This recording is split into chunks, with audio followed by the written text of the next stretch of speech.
تفسیر القرآن آج کا سبق سورہ بقرہ آیت نمبر 280 اور 281۔ اعوذ باللہ من الشیطان الرجیم، بسم اللہ الرحمن الرحیم۔ وَإِن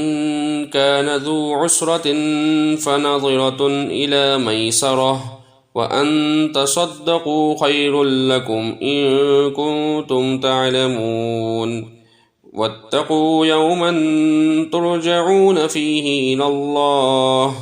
ثُمَّ تُوَفَّى كُلُّ نَفْسٍ مَا كَسَبَتْ وَهُمْ لَا يُظْلَمُونَ۔ ترجمہ: اور اگر تنگ دست ہو تو مہلت دینا ہے آسودہ ہو جانے تک، اور یہ بات کہ تم صدقہ کر دو تمہارے لیے بہتر ہے اگر تم جانتے ہو، اور ڈرو تم اس دن سے جس میں لوٹائے جاؤ گے اللہ کی طرف، پھر ہر جان کو اس کا پورا بدلہ دیا جائے گا جو کچھ اس نے کسب کیا، اور ان پر ظلم نہیں کیا جائے گا۔ تنگ دست قرض دار کو مہلت دینا۔ اس آیت میں تنگ دست قرض دار کو مہلت دینے کی ترغیب دی ہے کہ جب تک مال میسر نہ ہو اس کو مہلت دے دو، اور یہ بھی فرمایا کہ اگر اس پر صدقہ کر دو یعنی اپنا قرض بالکل ہی معاف کر دو تو یہ تمہارے لیے زیادہ بہتر ہے۔ سود خوروں کا یہ طریقہ ہوتا ہے کہ ادھار کی وجہ سے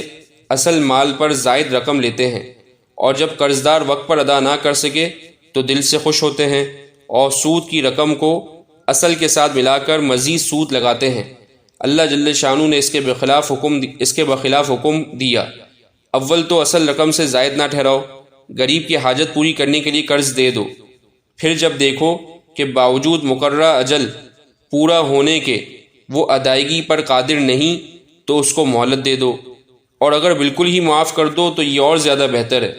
معاف کرنے کو صدقہ سے تعبیر فرمایا، جس میں اس طرف اشارہ ہے کہ جس طرح صدقہ دینے سے مال بڑھتا ہے اور مال میں برکت ہے، اسی طرح قرض دار کا قرضہ معاف کر دینے میں بھی وہی برکات حاصل ہوں گی جو صدقہ دینے کی برکات ہیں۔ تنگ دست قرض دار کو مہلت دے دینے اور قرضہ معاف کر دینے کی احادیث شریفہ میں بڑی فضیلت آئی ہے۔ چنانچہ حضرت ابو ہریرہ رضی اللہ عنہ سے روایت ہے کہ رسول اللہ صلی اللہ علیہ وسلم نے ارشاد فرمایا کہ ایک تاجر لوگوں سے قرضوں کا لین دین کیا کرتا تھا، قرضے وصول کرنے پر جو غلام اس نے مقرر کر رکھے تھے ان سے کہتا تھا کہ جب کسی تنگ دست کے پاس پہنچو تو اس سے درگزر کر دینا، امید ہے کہ اللہ تعالی ہم سے بھی درگزر فرمائے گا۔ چنانچہ موت کے بعد جب وہ بارگاہ خداوندی میں حاضر ہوا تو خداوند تعالی شانہ نے اس سے درگزر فرمایا۔ یہ روایت بخاری شریف اور مسلم شریف میں موجود ہے۔ اور آگے فرمایا وَاتَّقُوا يَوْمًا تُرْجَعُونَ فِيهِ إِلَى اللَّهِ۔ سود اور قرض سے متعلق احکام بیان فرمانے کے بعد قیامت کے دن کی حاضری کی طرف متوجہ فرمایا اور یوم الحساب کی حاضری کا مراقبہ کرنے کا حکم دیا، جس دن ہر شخص اپنے پورے اعمال کی فہرست پر مطلع ہوگا اور اپنے کیے ہوئے کا بدلہ ملے گا۔ جسے فکر آخرت ہو، موت کے حالات کا یقین ہو اور بارگاہ خداوندی میں اعمال کا حساب دینے کا استحضار ہو تو وہ وہاں کی نجات اور اجر و ثواب کے لیے